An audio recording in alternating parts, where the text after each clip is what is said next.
আজকে সকালে ঘুম থেকে উঠে আমি কি করলাম আর আজকে নাস্তা খাওয়ার জন্য কি বানালাম নাস্তা তো সেগুলোই থাকছে আজকের ব্লগে।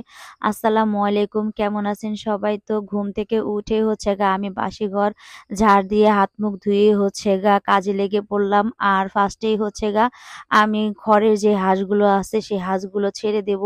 তো আজকে আমি ঘরের সব কাজগুলোই একা হাতে করব, সেটাই সবাইকে বলতেছিলাম।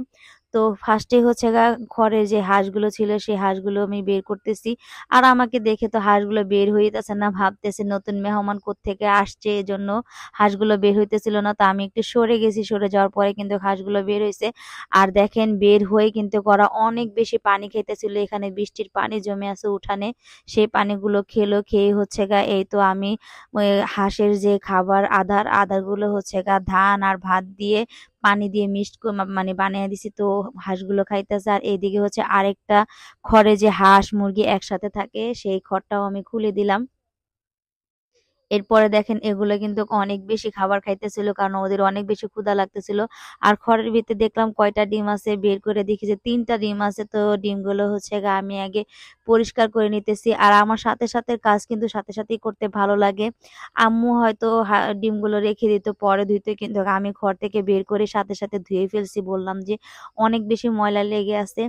তো এখানে ডিমগুলো ধুয়ে আমি ঘরে রেখে দিব। তো আম্মুকে বলতেছিলাম তুমি এতগুলো হাঁস মুরগি পালার দরকার নেই, কারণ যে জিনিসই পালুক না কেন এতে কিন্তু অনেক বেশি পরিশ্রম করতে হয়, অনেক খাটতে হয়। আম্মু কিন্তু সারাদিনই এই হাঁস মুরগার খাবার মুরগির এটা সেটা নিয়ে কিন্তু আম্মু ব্যস্ত থাকে। হাঁস মুরগি অসুস্থ হয়ে যায়, এগুলোর ওষুধ নিয়ে কিন্তু আম্মু অনেক বেশি ব্যস্ত থাকে। তো এজন্য আম্মুর সাথে কিন্তু অনেক বেশি চিল্লাচিল্লিও করছে। আম্মু বলে যে দেখো এখন যে ডিমগুলো বের করছো, এক আলি ডিমের দাম 80 টাকা। তোমাদের তো ডিম লাগে প্রায় 2 হালির মতো, তো 2 হালি ডিমের দাম থাকতে 160 টাকা, এতগুলো টাকা লাগতো। তো আমি যে পালি এটা ভালো না, এটাই তো ভালো।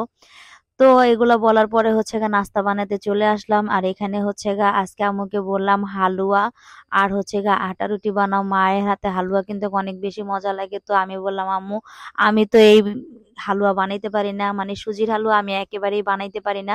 তো আম্মুকে বললাম দাও আজকে আমি হালুয়াটা বানাই, তুমি আমাকে দেখিয়ে দেখিয়ে দাও, কারণ আমি হালুয়া বানাইলে হালুয়া তো পুরো চাকা চাকা থাকে। তো এখানে আম্মু বলে দিতেছে আর আমি এখানে সুজিগুলো ভাজতেছি। তো আমার বোন ছোটটা মনিয়া বলতেছিল যে আপু সুজি দিয়ে পিঠা বানাবো। আমি বললাম যে সুজির পিঠা আমার একদমই ভাল লাগে না, তো হালুয়া বানাও, হালুয়া বানালে রুটি দিয়ে সবার খাওয়া হয়ে যাবে। তো এখানে দুধটাকে গরম করে নিছি, গরম করে সুজিটাকে টেলে তারপরে একটু একটু করে মানে ঢালতেছি আর লাড়া দিতেছি। এভাবেই নাকি সুজির হালুয়া রান্না করতে হয়। আমি কিন্তু সুজির হালুয়া একেবারে রান্না করতে পারি না।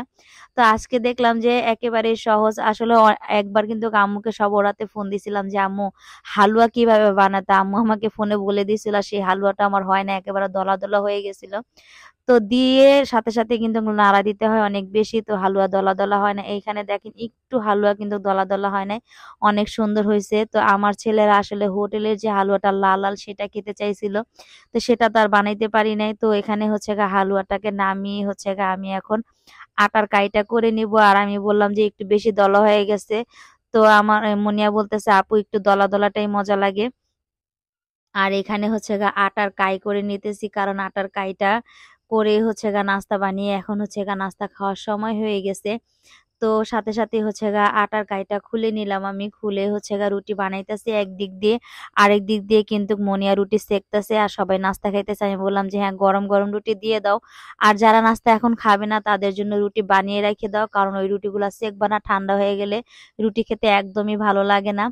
তো আমার ছেলেদেরকে আমি কিন্তু সাথে সাথে রুটি বানাইয়া সবাইকে খাওয়াইছি। আর এদিকে কিন্তু আমি আমার নিজের জন্য কিন্তু রুটিটাকে সেকে নিতেছি, আর আমার রুটি আমি সেকতেছি আর আমার ভিডিও আমিই করতেছি, কারণ আমার ক্যামেরাম্যান নাই, সবাই নাস্তা খেয়ে চলে গেছে, আমিই বাকি আছে।